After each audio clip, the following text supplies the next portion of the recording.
Hello, we're going to start part 2 of the electrical circuits tutorial series discussing Ohm's law and the power formula and also relationships between voltage, current, and resistance. We need to remember that it takes 1 volt to push 1 amp through 1 ohm, and the relationships of our voltage or current or resistance. We know that current is directly proportional to the voltage and inversely proportional to the resistance.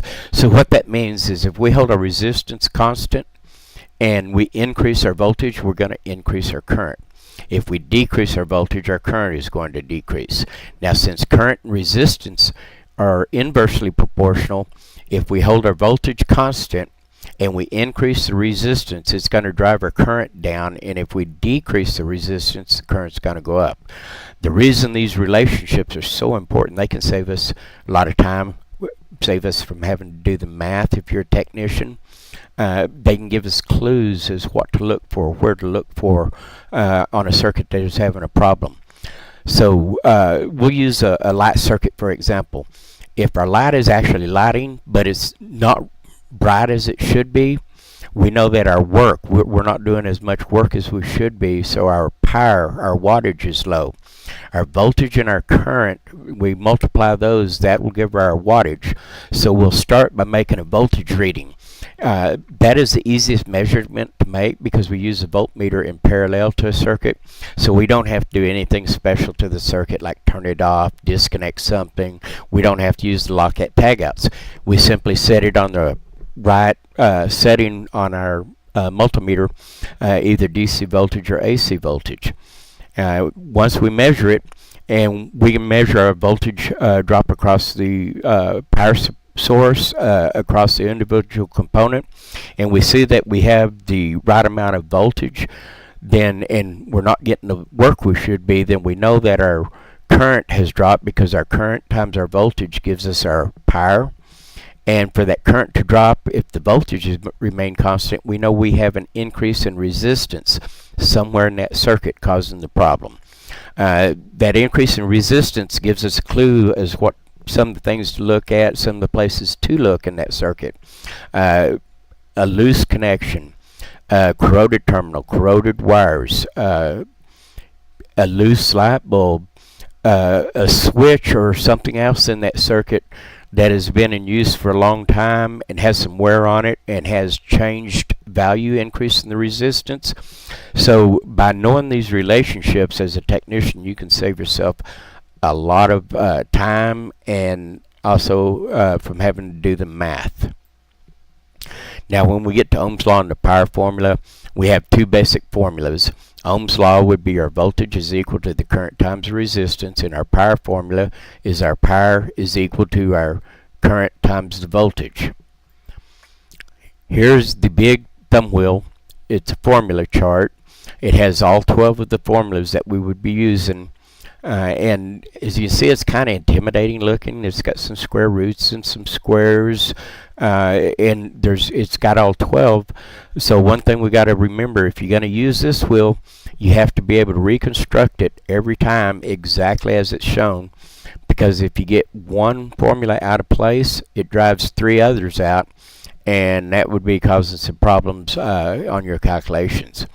I'm going to use memory aid of ear and pie and show you 4 individual thumb wheels that we can derive all 12 formulas from the 4.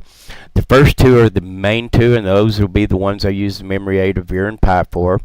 As you see, the thumb wheel is a circle that's divided into an upper and lower sphere.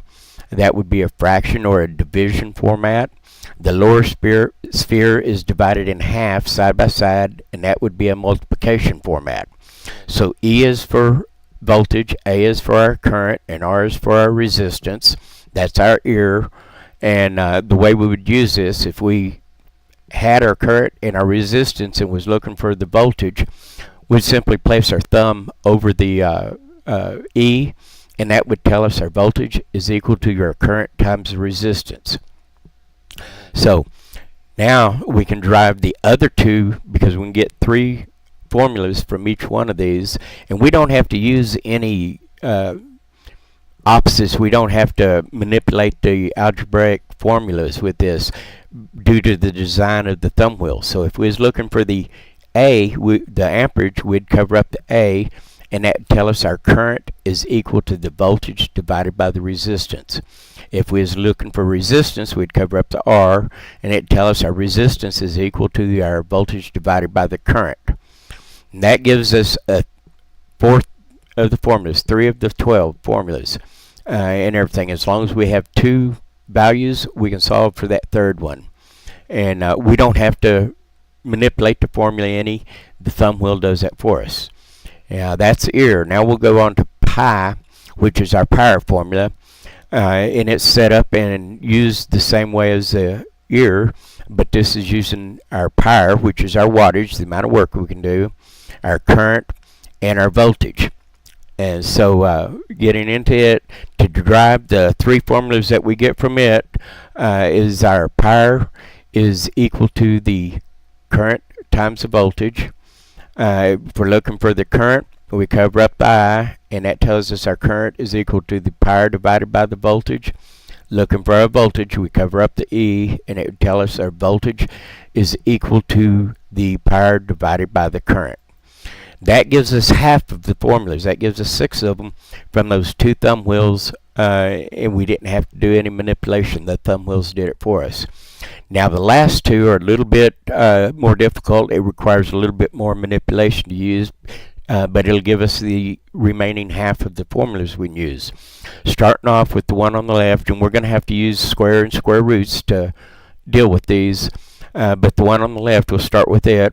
If the values that we're having and looking for power, current, and resistance, we'd use it. Our power would be equal to current squared divided by, current squared times our resistance.